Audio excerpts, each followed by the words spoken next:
Hello viewers, আসসালামু আলাইকুম। সকলকে শুভেচ্ছা এবং স্বাগতম জানাচ্ছি আমার এখনকার ভিডিওতে। ভিউয়ার্স, আজকে যে বিষয়টি নিয়ে আলোচনা করব সেটি হচ্ছে ষষ্ঠ গণবিজ্ঞপ্তি, অর্থাৎ বেসরকারি শিক্ষক নিবন্ধন ও প্রত্যয়ন কর্তৃপক্ষের যে আগামীতে বা আগামী অল্প সময়ের মধ্যে যে ষষ্ঠ গণবিজ্ঞপ্তি প্রকাশিত হতে যাচ্ছে, অর্থাৎ যেটার মাধ্যমে বেসরকারি স্কুল ও কলেজসমূহে শিক্ষক নিয়োগ করা হবে, সেই নিয়োগের অর্থাৎ গণবিজ্ঞপ্তিতে কলেজের প্রভাষক পদে শূন্য পদের সংখ্যা কতগুলো রয়েছে এবং সেই সাথে সর্বশেষ 18তম শিক্ষক নিবন্ধনের কতজন প্রার্থী মৌখিক পরীক্ষায় অংশগ্রহণ করেছে, অর্থাৎ মোট কতজন প্রার্থী রয়েছে, এই বিষয়টি নিয়ে আলোচনা করব। সেই সাথে আরও একটি বিষয় আলোচনা করব, সেটি হচ্ছে যে আসলে গণবিজ্ঞপ্তিতে একাধিক পদে বা দুটি স্কুল এবং কলেজ দুটি একসাথে আবেদন করা যাবে কিনা, এই বিষয়ে অনেকের প্রশ্ন রয়েছে মনে, বা যারা নতুন তারা অনেকেই বুঝতেছে না যে আসলে এই বিষয়টি নিয়ে মূলত আজকে আলোচনা করব।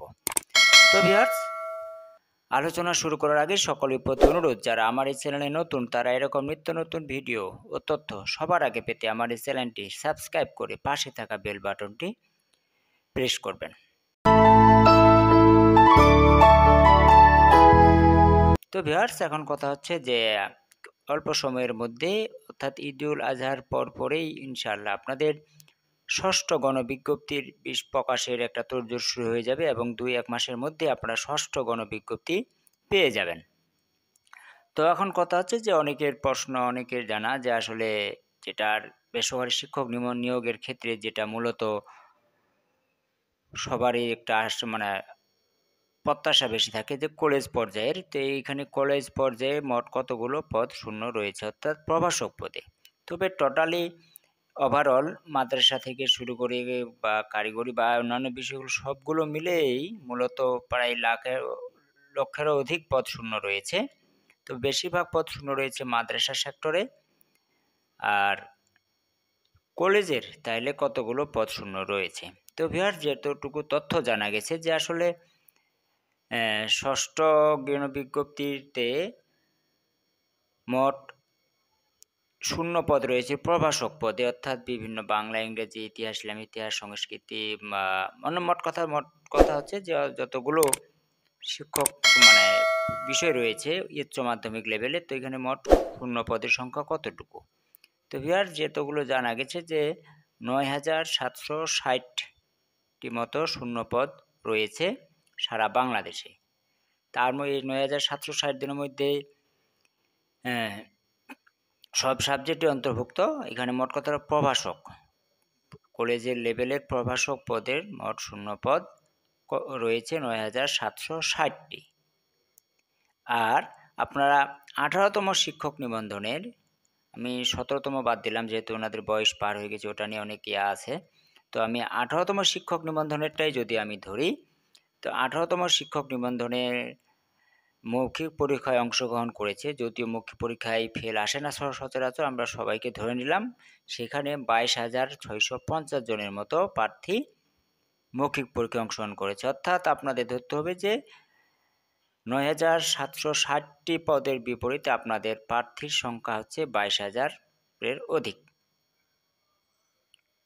এখানেও প্রায় 2 জনের অধিক, একটি পদের বিপরীতে 2 জনের অধিক প্রার্থী প্রতিযোগিতায় অংশগ্রহণ নেবেন, অর্থাৎ আপনাদের মাঝে প্রতিযোগিতা হবে, অর্থাৎ যার রিটেন নম্বর এবং ভাইভা নম্বর মিলে, অর্থাৎ মোট কথা যার নম্বর ভালো থাকবে যাদের, তারাই এই কলেজে প্রভাষক পদে নিয়োগের জন্য আপনারা সুপারিশ পাওয়ার ক্ষেত্রে এগিয়ে থাকবেন। আরেকটি কথা যে আসলে দুটি বিষয়ে, অর্থাৎ স্কুল এবং কলেজ এই দুটিতে একসাথে আবেদন করা যাবে কিনা, এটা অনেকেই জানেন, তবে যারা নতুন তারা অনেকেই বুঝতেছে না যে আসলে এখানে যে ধারাটা লেখা আছে ওটা অনেকেই ক্লিয়ারলি বুঝতে পারতেছে না। তো ভিউয়ার্স, এখানে কথা হচ্ছে আপনারা দুটোই একসাথে আবেদন করতে পারবেন। কথা হচ্ছে যে স্কুল এবং কলেজ দুটিতে আপনারা আবেদন করতে পারবেন, কোনো সমস্যা নেই। তবে ওখানে কর্তৃপক্ষ যেটা বলেছে সেটা হচ্ছে যে আপনাদের যদি একজন প্রার্থী যদি দুটি বিষয়ে আবেদন করে থাকে, সেক্ষেত্রে ওনার কলেজের পছন্দ বা পছন্দ কর্ম নির্বাচনের সময় ওনারা আগে মূলত আপনাদের কলেজ বিষয়ে খোঁজ নিবে, মানে আপনাদের বাছাই করবে কলেজের ক্ষেত্রে। যদি আপনার কলেজের সাবজেক্ট পেয়ে যান বা আপনার নিয়োগ হয়ে যায় বা আপনার চাকরি হয়ে গেল, সেক্ষেত্রে আপনার স্কুলের জন্য আর কোনোরা খোঁজ নিবে না বা দেখবে না। আপনার স্কুলের আবেদনটা অটোমেটিক্যালি বাতিল হয়ে যাবে। অর্থাৎ মোট কথা চূড়ান্ত ফলাফলের সময়, চূড়ান্ত ফলাফলের আগে যে প্রার্থীর মনোনয়নগুলো ওনারা করে, অর্থাৎ কে কোন স্কুলের নিয়োগ পাবে বা কার হচ্ছে না, এই বিষয়ের ক্ষেত্রে আপনারা যারা ২ টি পদে একসাথে আবেদন করবেন, স্কুল এবং কলেজ, তাদের মূলত প্রথমে কলেজ দিয়ে শুরু করবে। কলেজে যদি আপনার হয়ে যায়, তাহলে আপনারা স্কুলের জন্য ওনারা আর খোঁজা বা করবে না বা আপনাকে রিভিউতে আর রাখবে না। আর যদি আপনার কলেজে না পাওয়া যায়, কলেজে আপনার হইল না, আপনি পাচ্ছেন না, আপনার নম্বর কম রয়েছে, সেক্ষেত্রে ওনারা তখন স্কুল লেভেলে স্কুলের আবেদনে আপনাদের রিভিউ চেক করবে, অর্থাৎ রিভিউ করে দেখবে যে ওখানে আপনার হচ্ছে কিনা। অর্থাৎ বিষয়টা দাঁড়ালো এরকম যে আসলে দুটোই পদে চাকরি হওয়ার আপনাদের সম্ভব না বা সুযোগ নাই।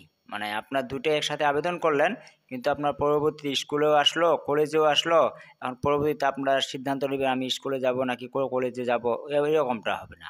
আপনার হলে প্রথমত অবস্থায় কলেজের হবে, কলেজের না হলে তখন স্কুলেরটা দিয়ে মোট কথা একটা রেজাল্ট আপনার আসবে। আপনারা যে কোনো একটি বিষয়ে আপনাদের রেজাল্ট আসবে, অর্থাৎ আপনারা আবেদন দুটোই করতে পারবেন। তো ভিউয়ার্স, এই ছিল মূলত আজকে আলোচনার বিষয়। সকলকে ধন্যবাদ। আল্লাহ হাফেজ।